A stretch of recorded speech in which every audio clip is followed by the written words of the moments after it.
నేను చాలామందిని చూశాను. నేను బార్లో పనిచేసినప్పుడు, లారీ మీద కేంద్రగా డ్రైవర్గా పనిచేసినప్పుడు సౌదీ నుంచి దుబాయ్, బెహ్రాన్ వరకు, ఢిల్లీ నుంచి బొంబాయి, చెన్నై ఎయిర్పోర్ట్, హైదరాబాద్ వరకు, శంషాబాద్ అందరినీ చూశాను. అందరితో ట్రావెల్ చేశాను.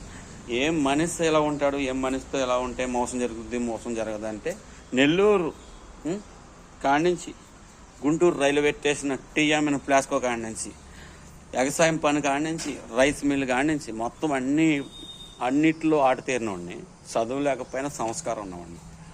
మోసానికి నేను పెట్టి అన్ని అంటే అబద్ధాలు ఆడేవాళ్ళకి, మోసం చేసేవాళ్ళకి, పక్కలేసి బోకర్ పని చేసేవాళ్ళకి, 365 రోజులు ఆడదాని సొమ్ము మీద ఆధారపడేవాళ్ళకి, ఏంటంటే అతనపు కట్నాలు ఏదింపులకు గురైన వాళ్ళు, జైలుకి వెళ్ళిన వాళ్ళకి కూడా ఇది వర్తిస్తుంది అనమాట. ప్రౌడ్ ఆఫ్ ఇండియాలో పుట్టాం కాబట్టి నిజాయితీగా, నీతిగా ఉండండి. ఉన్న దాంట్లో చక్కగా మనం సంపాదించుకొని దేవుడి ఆశీర్వాదంతో ముందుకెళ్దాం. డబ్బు కోసం పరాయి ఆడదాన్ని మోసం చేయొద్దు, పరాయి ఆడదాన్ని ఇరుకాటంలో పెట్టద్దు. ఎవరి బిడ్డనో ఒకటే. Proud of India. జై కాటన్ దొర, జై నిమ్మల.